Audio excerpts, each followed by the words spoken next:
Hello students, मैं अरुण कुमावत। आपका episode 2 में सभी का स्वागत है। और आज हम एपिसोड 2 के अंदर जो बातें करेंगे और उसके अंदर जो कंटेंट होगा उसके बारे में हम आपको यहाँ पे बता रहे हैं। आज जो हमारे सामने कंटेंट है वो है चैप्टर नंबर 4, जो हम आज RSCIT की बुक में से जो चैप्टर नंबर 4 है इंटरनेट का, उस टॉपिक को कवर करेंगे। और चैप्टर नंबर 6 भी इंटरनेट से संबंधित चैप्टर है। तो हम देखते हैं chapter number 4 and chapter number 6। तो आप RSCIT की बुक्स को प्रेफर करिए सभी जने। और इसके अलावा अभी जब आप इस एपिसोड को देख रहे हैं तो अपना RSCIT का बुक ओपन करके रखिए, क्योंकि हम उसमें लाइन वाइज आपको पूरा RSCIT की बुक्स के अंदर चैप्टर पूरा पढ़ाने वाले हैं। यहाँ पर चैप्टर 4 में जो इम्पोर्टेंट टॉपिक्स हैं वो आप समझ सकते हैं। इंटरनेट का बेसिक और ISP एंड मॉडेम के बारे में जानकारी लेंगे। Internet connectivity, internet and WWW, URL and web browser, search engine के बारे में बात करेंगे। ईमेल्स के बारे में बात करेंगे। प्रोटोकॉल्स के बारे में बात करेंगे। आप चीज़ ये ध्यान रखिए, चैप्टर नंबर जो 4 है वो उसमें से कम आपको 5 to 6 क्वेश्चंस RSCIT एग्ज़ाम्स में आते हैं।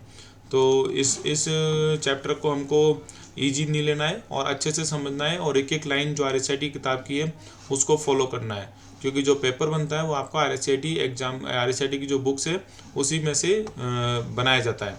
तो आप RSCIT की बुक को ओपन कर लीजिए और उसी के अकॉर्डिंग आपको पढ़ना है। जहाँ भी मैं आपको समझाऊं कि ये लाइन इंपॉर्टेंट है तो आप उसके ऊपर अपनी बुक के अंदर अंडरलाइन कर लीजिए और उसको स्टार बना लीजिए। अगर वो क्वेश्चन आया हुआ है तो मैं आपको बताऊंगा कि इस लाइन के ऊपर क्वेश्चन बना हुआ है, और इस तरीके से हम आज पूरा चैप्टर इंटरनेट का परिचय समझेंगे। सबसे फर्स्ट लाइन है, इंटरनेट सूचना का सुपर हाईवे कहलाता है।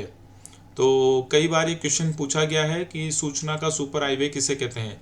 तो हम किसे बोलते हैं सूचना का सुपर हाईवे? इंटरनेट को। तो अंडरलाइन लगाइए, स्टार लगाइए, इम्पोर्टेंट है, कभी भी आपसे पूछा जा सकता है।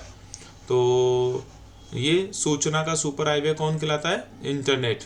इसके अलावा सेकंड पैराग्राफ की पहली लाइन देखिए, इंटरनेट वैश्विक कंप्यूटर नेटवर्कों का एक नेटवर्क होता है। तो ये कई बार क्वेश्चन पूछा गया है कि इंटरनेट क्या होता है।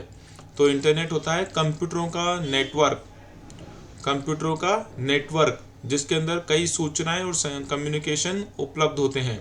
तो बस आप इतना सा ध्यान रखिए, इंटरनेट क्या है? कंप्यूटरों का एक नेटवर्क होता है जिसको इंटरनेट बोला जाता है। इंटरनेट क्या है? सूचना का सुपर हाईवे। दोनों जगह आप अंडरलाइन कीजिए, और दोनों अंडरलाइन करने पे आपको इसी तरह के क्वेश्चंस मिलेंगे। प्रोटोकॉल्स की बात करें, यहाँ पे फर्स्ट लाइन, प्रोटोकॉल का उपयोग करते हुए इंटरकनेक्टेड नेटवर्क शामिल होते हैं। अब प्रोटोकॉल्स क्या होते हैं? Rules regulation. इंटरनेट की दुनिया में किसी वेबसाइट को चलाने के लिए जो रूल्स होते हैं उनको प्रोटोकॉल्स बोलते हैं। अधिकांश इंटरनेट, अंडरलाइन लगाइए यहाँ से, पहले पैराग्राफ की चौथी लाइन से, अधिकांश इंटरनेट सेवाएं क्लाइंट सर्वर मॉडल पर काम करती है। क्लाइंट सर्वर मॉडल, एक कंप्यूटर अगर फाइल प्राप्त कर रहा है तो उसे क्लाइंट बोलते हैं, और अगर दूसरा कंप्यूटर उसको भेज रहा है तो उसको सर्वर बोलते हैं। तो जो प्राप्त करता है वो क्लाइंट और जो भेज रहा है वो सर्वर। तो दो इस मॉडल के ऊपर कंप्यूटर काम करता है, इंटरनेट। इसके बाद आप अंडरलाइन लगाइए ISP, internet service provider. ISP का पूरा नाम क्या होता है? Internet service provider. तो आप यहाँ देखेंगे कि यहाँ से लेके यहाँ तक का आप अंडरलाइन लगा लीजिए। इसमें 2-3 क्वेश्चंस बनते हैं, और ये कई बार क्वेश्चन पूछा जा चुका है कि ISP का पूरा नाम बताइए। इंटरनेट को एक्सेस कैसे करेंगे? तो इसके ऊपर एक क्वेश्चन बनता है, उसके लिए लास्ट वाली लाइन आप अंडरलाइन कीजिए। इंटरनेट कनेक्शन पाने के लिए आपको इंटरनेट सेवा प्रदाता मतलब ISP जो भी हमने बात करी है, और एक मॉडेम की ज़रूरत होती है, और उसके अलावा एक ब्राउज़र की ज़रूरत होती है इंटरनेट चलाने के लिए। तो 3 चीज़ें आपको ज़रूरत होती है, इंटरनेट सर्विस प्रोवाइडर ISP, एक मॉडेम और एक ब्राउज़र। ISP कौन होते हैं? जैसे BSNL होते हैं, वोडाफोन होते हैं, जियो है, ये सब आपको इंटरनेट की सर्विस देने वाली कंपनियां हैं, इसको ISP बोलते हैं। मॉडेम क्या होता है? इंटरनेट चलाने के लिए एक मॉडेम होता है, जो कि अभी हम थोड़ी देर बाद इस चैप्टर में पढ़ेंगे। तो ISP के बारे में बात कर ही लिए, इंटरनेट सर्विस प्रोवाइडर। तो ये कई बार क्वेश्चन पूछा जा चुका है, आप इसके ऊपर अंडरलाइन करके रखिए। फिर हम बात करते हैं हमारे नया, इसके अंदर ISP कंप्लीट हो गया। मॉडेम, जो अभी हम बात करते हैं मॉडेम क्या चीज़ होता है? मॉडेम होता है, मॉडेम का पूरा नाम होता है मॉड्यूलेटर डीमॉड्यूलेटर। एक्चुअल में होता क्या है, जब BSNL से या ब्रॉडबैंड से कोई संकेत आते हैं तो वो एनालॉग संकेत होते हैं, लेकिन हमारा कंप्यूटर डिजिटल संकेत में बात करता है। तो एनालॉग को डिजिटल में बदलने के लिए मॉड्यूलेटर, और फिर डिजिटल को एनालॉग में बदलने के लिए डीमॉड्यूलेटर का काम लेता है। तो ये कई बार क्वेश्चन पूछा जा चुका है कि मॉडेम का फुल फॉर्म क्या होता है, मॉड्यूलेटर, डीमॉड्यूलेटर। मॉडेम दो प्रकार के होते हैं, एक तो इंटरनल मॉडेम और एक एक्सटर्नल मॉडेम। इंटरनल मॉडेम क्या होता है, कंप्यूटर के अंदर या लैपटॉप के अंदर लगता है, इस तरह का आपको एक मॉडेम मिलता है। एक्सटर्नल मॉडेम क्या होता है, जो कंप्यूटर के बाहर लगता है और वो इस तरह का होता है जिसके अंदर, जिससे हम कनेक्शन जोड़ते हैं। अगर हम एक्सटर्नल कंप्यूटर मॉडेम लेते हैं तो उसके अंदर एक DSL लाइट आती है। DSL लाइट का मतलब होता है कि digital subscriber light. Digital subscriber light अभी आगे भी आएगा, वहाँ पे आप अंडरलाइन लगा लेना इसके लिए। DSL का फुल फॉर्म कई बार पूछा जा चुका है। अगर हमारे मॉडेम में DSL लाइट आती है, इसका मतलब है BSNL, वोडाफोन या जियो से हमारे मॉडेम तक इंटरनेट आ रहा है। ठीक है, तो यहाँ पे आपको एक इम्पोर्टेंट लगाने वाली बात हो गई, दो बातें, इंटरनल एक्सटर्नल, और ये वाईफाई का पूरा नाम यहाँ पे अंडरलाइन लगाइए। वाईफाई मतलब होता है वायरलेस फिडेलिटी। तो ये पूरा नाम कई बार पूछा जा चुका है। तो पोर्टेबल PC मॉडेम भी होता है, लेकिन इसका उपयोग कम होता है और इसमें से कम कम क्वेश्चन पूछे जाते हैं, तो आप इसको केवल रीड कर सकते हैं। तो यहाँ तक हमने मॉडेम के बारे में भी देखा, और अब हम आगे बढ़ते हैं। देखिए यहाँ पे आपको क्विक रिव्यू में भी आया मॉडेम और ISP का पूरा नाम, तो ये इंपॉर्टेंट हो गया आपके लिए, जो आप यहाँ पे देख सकते हैं। इंटरनेट कनेक्टिविटी दो प्रकार की होती है, एक तो इंटरनेट कनेक्टिविटी के प्रकार। तो यहाँ हम देखते हैं कि इंटरनेट से हमारे को कैसे कैसे मिल सकता है, कैसे कैसे उसके ऑप्शंस होते हैं। तो एक तो होता है डायल अप कनेक्शन, जो बहुत पुराना चलता था, सन 2000 के आसपास ये डायल अप कनेक्शन चला करते थे। अब ये सब एक तरीके से फिनिश हो चुके हैं। अब हमारे पास चलता है ब्रॉडबैंड। आपने देखा भी होगा कि हाई स्पीड इंटरनेट के लिए हम आमतौर पर ब्रॉडबैंड कनेक्शन लेते हैं, जो ISP हमें प्रोवाइड कराता है। तो इसमें जो क्वेश्चन बनता है वो है लास्ट वाली लाइन, कि ब्रॉडबैंड की गति को सामान्यतः मेगाबाइट प्रति सेकंड में नापा जाता है। तो आप यहाँ पे अंडरलाइन कीजिए कि ब्रॉडबैंड की स्पीड जो होती है, इंटरनेट की स्पीड होती है, उसको किस में नापते हैं, MBPS के अंदर। और MBPS का पूरा नाम होता है मेगाबाइट पर सेकंड। तो आप यहाँ पे इसको देख सकते हैं ब्रॉडबैंड का। तीसरा प्रकार है वाईफाई। वाईफाई जैसे आपके मोबाइल में कनेक्शन चलता है इंटरनेट का, तो आप उसमें हॉट स्पॉट ऑन कर दीजिए। तो हॉट स्पॉट ऑन करोगे तो दूसरी जगह इंटरनेट चलने लग जाता है, इसको बोलते हैं वाईफाई। वाईफाई का पूरा नाम होता है वायरलेस फिडेलिटी, कई बार आ चुका है। WLAN, इसका भी आप अंडरलाइन करिए यहाँ पर। और wireless local area network. Local area network होता है कि एक परिसर के अंदर जो भी कंप्यूटर उनको आपस में जोड़ा जाता है तार के द्वारा, तो वो कहलाते हैं लोकल एरिया नेटवर्क। और अगर उनको बिना तार के जोड़ा जाए, मतलब वाईफाई डिवाइसों के द्वारा जोड़ा जाए, तो उसको वायरलेस लोकल एरिया नेटवर्क बोलते हैं। तो WLAN का मतलब यहाँ पर आपके सामने ये है। एक लाइन यहाँ पे भी लगाइए कि हॉट स्पॉट की जो रेंज जो होती है घर के अंदर लगभग 20 मीटर होती है।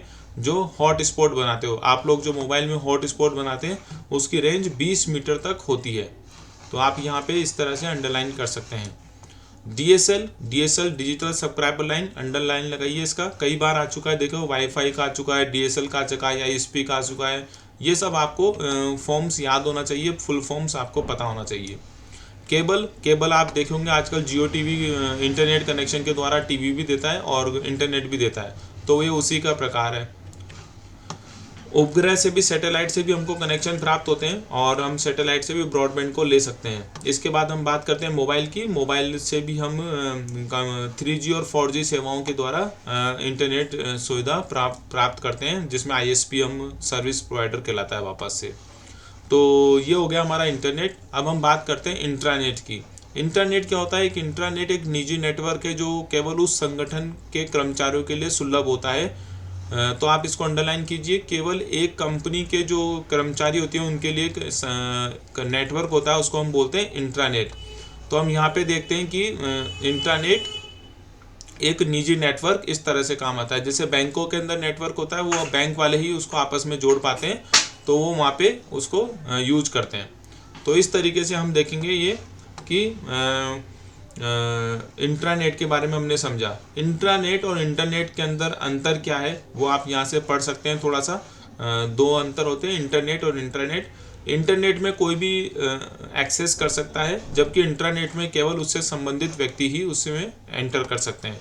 तो आप एक बार रीड कर लेना, उसके अंदर आपको समझ में आ जाएगा। तो यहाँ से आगे बढ़ते हैं हम लोग, और ये हमने पढ़ी लिया इंटरनेट और इंटरनेट। अब हम बात करते हैं www की। इसका पूरा नाम क्या होता है? World wide web. तो वर्ल्ड वाइड वेब के अंदर आपको कई बार क्वेश्चन पूछा गया है कि इसका पूरा नाम बताइए, वर्ल्ड वाइड वेब। और ये एक ओपन सोर्स इंफॉर्मेशन स्पेस है, तो आप इसको भी अंडरलाइन लगाइए, ये ओपन सोर्स होता है।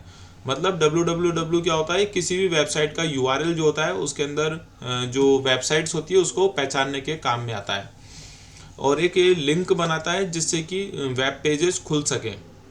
ठीक है, तो ये इसके अंदर सुविधा देता है। और ये क्या क्या सुविधा देता है वो यहाँ पे लिखा हुआ है। नॉर्मली मैं आपको बता देता हूँ कि ये आपको कोई भी इमेजेस हो गया, वीडियो हो गया, मल्टीमीडियाज हो गया, नेविगेशन हो गया, लिंक हो गए, उनको चलाने में मदद करता है।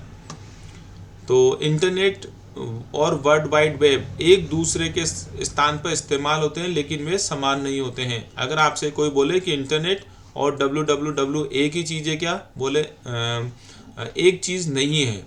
इंटरनेट तो बहुत सारे नेटवर्क का कनेक्शन होता है, और www क्या होता है? एक वेबसाइट को URL होता है, और URL को चलाने के लिए एक एक ओपन सोर्स स्पेस है जहाँ पे इंटरनेट पे वेबसाइट्स के एड्रेस चलाए जाते हैं, और उसमें इमेजेस और वीडियोज या मल्टी टेक्स्ट वगैरह, नेविगेशन, हाइपरलिंक्स वगैरह को चलाया जाता है। तो इंटरनेट एक हार्डवेयर के रूप में माना जा सकता है, और वर्ल्ड वाइड वेब एक सॉफ्टवेयर के रूप में जाना जा सकता है। तो आप इस तरीके से यहाँ पे इसको समझ सकते हैं। और वेबसाइट्स के में अगर मैं बात करूँ, वेबसाइट्स के बारे में थोड़ा आप सभी जानते हैं। वेबसाइट्स क्या होती है? जो कि जैसे google.com है, dicescomputer.com है, इस तरह की वेबसाइट्स होती है, और ये आप थोड़ा सा यहाँ पे इसको पढ़ सकते हैं। एक लाइन अंडरलाइन लगाने की ज़रूरत है, जो आपको यहाँ पे देखना है। इस अंडरलाइन लगाइए। एक वेबसाइट को एक कंप्यूटर सिस्टम पर होस्ट किया जाता है, जिसे वेब सर्वर कहते हैं। इंटरनेट की दुनिया में अगर कोई वेबसाइट बना के उसको अपलोड करना चाहता है तो उसको होस्ट करना बोलते हैं, और वो जहाँ पे होस्ट होती है उसको वेब सर्वर्स बोलते हैं, और इसे HTTP सर्वर भी बोला जाता है। तो कोई जब वेबसाइट्स बनती है तो उसका एक एड्रेस होता है। ये देखिए, जब भी कोई कंपनी या व्यक्ति अपनी वेबसाइट बनाता है तो उसको अपनी एक वेबसाइट का होम पेज पता मतलब एड्रेस देता है। इस होम पेज के द्वारा पूरी वेबसाइट को नेविगेट किया जाता है। एक क्वेश्चन यहाँ पे आया हुआ है, इसको आप अंडरलाइन कीजिए और ऊपर भी लिखिए। ये रहा, होम पेज किसे कहते हैं? होम पेज वो पेज होता है जो कि किसी वेबसाइट को एक्सेस करने से सबसे पहले खुलता है। अगर मैं कोई वेबसाइट ओपन एड्रेस डालता हूँ और उसको सब एंटर करता हूँ, और जो पेज सबसे पहले खुलेगा वो पेज क्या कहलाएगा? Home page. ये क्वेश्चन कई बार पूछा जा चुका है कि वेबसाइट का जो सबसे पहला पेज खुलता है वो कौन सा पेज कहलाता है? तो वो पेज कहलाता है होम पेज। और जो एड्रेस होता है उसको बोलते हैं URL, और जहाँ पे होस्ट करते हैं वेबसाइट पे उसको वेब सर्वर्स बोलते हैं या HTTP सर्वर्स बोलते हैं। वेबसाइट्स दो प्रकार की होती है, स्टैटिक और डायनेमिक वेबसाइट्स। स्टैटिक वेबसाइट जिसके अंदर जानकारी स्थिर रहती है, और डायनेमिक के अंदर यूजर्स को संवाद करने की, जैसे लॉगिन करने की, कमेंट करने की सुविधा दी जाती है। URL जो एक यूनिफॉर्म रिसोर्स लोकेटर URL बोलते हैं। इसका पूरा नाम याद रखिए, कई बार पूछा जा चुका है कि URL का फुल फॉर्म बताइए। URL का मतलब होता है google.com, www.google.com, this is a URL। तो कोई भी वेबसाइट का जो एड्रेस होता है, पता होता है, उसी को हम URL बोलते हैं। तो कोई वेबसाइट का हम बोलें कि URL बताइए आपका, तो इसका मतलब उसका एड्रेस बताना है। जैसे हमारा URL क्या है? www.dicescomputer.com। तो आप उसको देख सकते हैं यहाँ पर। इसके अंदर URL में स्टार्टिंग करें तो HTTP से स्टार्ट होता है यहाँ पे HTTP, फिर www.google.com इंडेक्स, ये सब डिवाइडेड है। पहला जो HTTP होता है उसको हम बोलते हैं प्रोटोकॉल्स, www सब डोमेन्स होता है, ये डोमेन होता है, .com टॉप लेवल डोमेन कहलाता है, इंडेक्स ये कहलाता है फाइल का पाथ। तो कई बार क्वेश्चन .com पे पर कई बार पूछा गया है। कैसे कि .com का फुल फॉर्म बताइए, ये लिखा हुआ है यहाँ पे, आप इस टेबल को देखिए। .com को बोलते हैं कमर्शियल, एजुकेशन में शिक्षा, गवर्नमेंट को सरकार मतलब गवर्नमेंट साइट्स, नेटवर्क साइट, और ORG मतलब ऑर्गेनाइजेशन साइट्स। ये इनका पूरा मतलब होता है, कई बार पूछा जा चुका है। .com और .org का तो पूछते ही रहते हैं। तो और दूसरा ये भी पूछते हैं कि .com किस लेवल का है, तो आप बोलेंगे टॉप लेवल डोमेन नेम होता है ये यहाँ पे भी लिखा हुआ है, आप इसको अच्छे से पढ़ेंगे तो आप समझ सकते हैं। तो ये पेज आपको अच्छे से पढ़ना है, इंपॉर्टेंट है पूरा का पूरा, और आप इसको अच्छे से रीड करेंगे। अगर इंटरनेट में क्वेश्चन बनना है तो इस पेज को नहीं छोड़ा जा सकता। तो अब बात करते हैं डोमेन नेम सिस्टम, DNS। इसका पूरा नाम याद रखिए आप, DNS का पूरा नाम क्या होता है, डोमेन नेम सिस्टम। तो डोमेन नेम सिस्टम क्या होता है कि इसके लिए अगर मैं आपको बात करूं यहाँ पे दिस वन कि इस वाली लाइन को आप अंडरलाइन लगाइए। हर बार जब आप एक डोमेन नेम का उपयोग करते हैं तो DNS सेवा डोमेन नाम को एक IP एड्रेस में बदल देती है। जैसे डोमेन नाम मतलब आपका example.com या फिर ये मान लें google.com या dicescomputer.com, उसको एक IP एड्रेस के अंदर बदल दिया जाता है। This is IP address.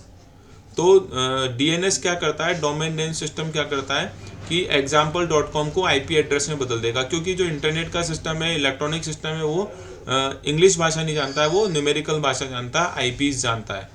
तो इंटरनेट प्रोटोकॉल्स, IP का मतलब होता है इंटरनेट प्रोटोकॉल, अंडरलाइन लगाइए इसको भी।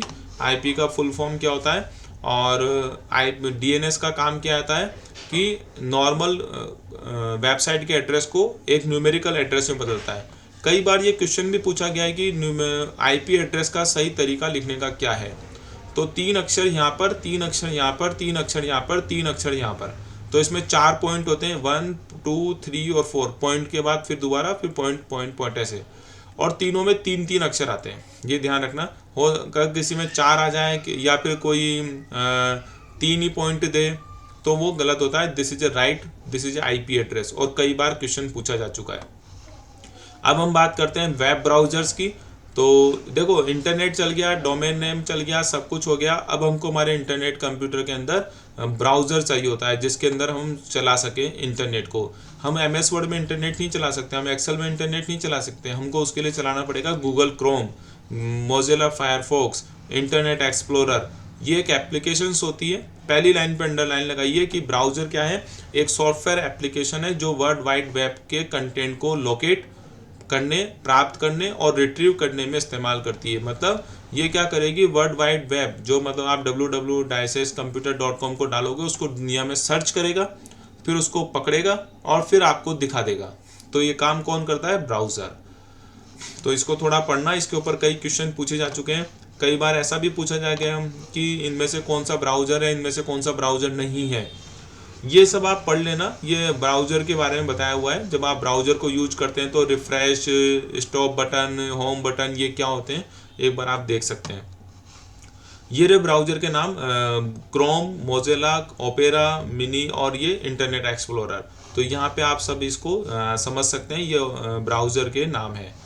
ये एड्रेस बार है, यहाँ पे एड्रेस बार के अंदर URL लिखा जाता है। तो यहाँ पे कई बार भी क्वेश्चन पूछा जा चुका है कि आप एक वेबसाइट का एड्रेस कहाँ पे टाइप करोगे। तो आप वेबसाइट का एड्रेस कहाँ पे टाइप करना है, आपको एड्रेस बार में। ये अंडरलाइन, तो आप यहाँ पे अंडरलाइन लगाइए, आपको एड्रेस बार पर जाकर अपनी वेबसाइट का एड्रेस टाइप करना होता है। इसका मतलब अगर मेरे को किसी वेबसाइट का एड्रेस टाइप करना है तो मैं उसको कहाँ पे टाइप करूँगा, एड्रेस बार के अंदर। ये क्वेश्चन कई बार पूछा जा चुका है, ये ध्यान रखिए। अब हम एक चीज़ और बताने वाले हैं सिक्योरिटी से रिलेटेड। HTTP और HTTPS दो तरह की वेबसाइटों का एड्रेस होता है, URL होता है। किसी वेबसाइट के नाम के आगे HTTP लिखा रहता है और किसी वेबसाइट के नाम के आगे S लिखा रहता है, HTTPS। जिनके आगे S लिखा रहता है वो सिक्योर प्रोटोकॉल्स होते हैं, और जिनके आगे S नहीं लिखा होता वो सिक्योर प्रोटोकॉल्स नहीं होते। HTTP का पूरा नाम हो गया हाइपर टेक्स्ट ट्रांस। तो यहाँ पे हम देखेंगे HTTP का पूरा नाम क्या होता है, हाइपर टेक्स्ट ट्रांसफर प्रोटोकॉल्स। और अगर HTTPS का नाम देखेंगे हम, तो HTTPS का नाम होता है हाइपर टेक्स्ट ट्रांसफर प्रोटोकॉल्स। तो ये यहाँ पे सिक्योर लेवल पे होता है। तो आप इन दोनों का नाम याद रखिए कि HTTP का पूरा नाम क्या है और HTTPS का पूरा नाम क्या है। तो ये दोनों क्वेश्चन पूछे जाते हैं। अब बात करते हैं हम सर्च इंजन्स की। हमने ब्राउज़र चला लिया, ब्राउज़र के बाद हमको कुछ ढूंढना पड़ता है। तो सबसे पहले सबके नाम पे एक ही आता है, google.com, जहाँ पे आप सर्च कर सकते हैं। मतलब सर्च अगर मेरे को करना है तो क्या नाम है, गूगल्स। लेकिन गूगल के अलावा भी कई चीज़ें हैं जो सर्च करने के लिए ऑप्शंस देते हैं आपको। तो हम यहाँ देखते हैं कि सर्च इंजन में गूगल सबसे ज़्यादा होता है, ऐसे सर्च इंजन कहलाते हैं। इसके अलावा भी और बहुत सारे सर्च इंजन्स होते हैं जिनको आप देख सकते हैं। जिसके अंदर सर्चिंग हो गया, वेब क्राउलर एक आप देखेंगे यहाँ पे वेब क्राउलर का नाम है। वेब क्राउलर वह इंटरनेट बोट है जो कि वेब अनुक्रमण इंडेक्स के लिए वर्ल्ड वाइड वेब को व्यवस्थित तरीके से ब्राउज करता है। अंडरलाइन कर लीजिए, ये एक पूरी तरह की बोट होती है। बोट मतलब बहुत मतलब ये इंडेक्स को सर्च करता है, मतलब बहुत ज़्यादा मात्रा में सर्च करता है। तो आप यहाँ पे देख सकते हैं वेब क्राउलर। इंडेक्सिंग क्या होती है? ये इंडेक्सिंग करता है कि ये जैसे गूगल करता है ना, इंडेक्सिंग को आप वर्ड ढूंढोगे तो उसको इंडेक्स कर देता है, मतलब आपको 8-10 या 1000-1500 पेज निकाल के दे देगा जिसके अंदर आप उसको सर्च कर सकते हैं। सर्च इंजन अभी हमने बता दिया, गूगल, बिंग और याहू एग्जाम्पल हैं इसके, अंडरलाइन कर लीजिए, यहाँ पे स्टार लगा लीजिए। तो इनमें से कौन सा सर्च इंजन नहीं है, ऐसा करके कई बार क्वेश्चन आ चुका है। जैसे गूगल दे दिया, बिंग दे दिया, याहू दे दिया और एक दे दिया फेसबुक, तो फेसबुक सर्च इंजन नहीं है। तो आप उनको ध्यान रखिए कि गूगल के सर्च, गूगल है, गूगल के अलावा भी बिंग है, बिंग के अलावा याहू है, अल्टा विस्टा भी करके एक सर्च इंजन होता है जिसको आप यूज कर सकते हैं। लेकिन फेसबक वगैरह सर्च इंजन नहीं है, ये एक सोशल मीडिया अकाउंट्स हैं जिनको आप यूज करते हैं। विकीपीडिया सभी जानते हैं, विकीपीडिया एक शब्द को एनक्लोसाइडोपीडिया है जहाँ पे आपको किसी टॉपिक के बारे में पूरी जानकारी मिलती है।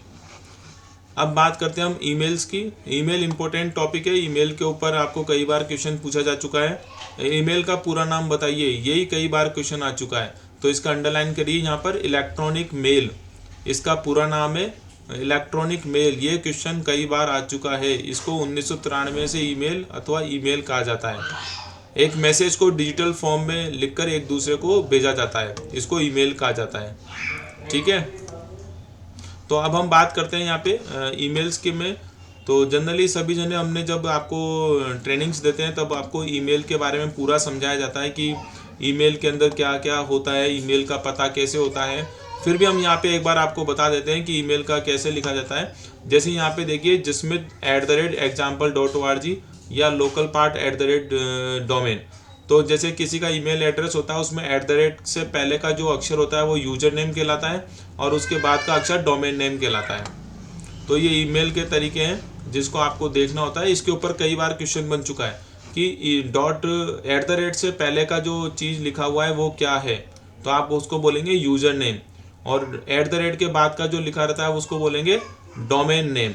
अब वो जीमेल भी हो सकता है, किसी का याहू भी हो सकता है, किसी का रेडिफ भी हो सकता है, और किसी का अगर कंपनी का है जैसे digest.com भी हो सकता है, तो उसको कंपनी का एड्रेस बोलते हैं। ओके, हम स्टार्ट करते हैं अब इसके अंदर ईमेल का। ईमेल के अंदर देखेंगे ईमेल कैसे हम करते हैं, और आप सभी जानते हैं ईमेल को कैसे भेजा जाता है। कंपोज मेल के द्वारा आप भेज सकते हैं या न्यू मेल के नाम से भेज सकते हैं। अंडरलाइन करिए स्टेप 2 के ऊपर। अगर मैं जीमेल की बात कर रहा हूँ तो उसके अंदर कंपोज लिखा रहता है, याहू की बात करता हूँ तो भी कंपोज लिखा रहता है। आजकल कंपोज लिखाता है ईमेल को जब हम बनाते हैं। और उसके बाद इसमें 3 चीज़ आती है, BCC, CCC और टू। इनके ऊपर भी आप ध्यान रखिए। टू का मतलब जिसको आपको भेजना है, CC मतलब कार्बन कॉपी, BCC मतलब ब्लाइंड कार्बन कॉपी। तो ये इसका फुल फॉर्म्स अंडरलाइन कर लीजिए, वेरी वेरी इंपॉर्टेंट। और यहाँ पे कई बार क्वेश्चन पूछे जाते हैं जिसके अंदर BCC का फुल फॉर्म बताइए, CC का फुल फॉर्म बताइए, ये सब पूछा जाता है।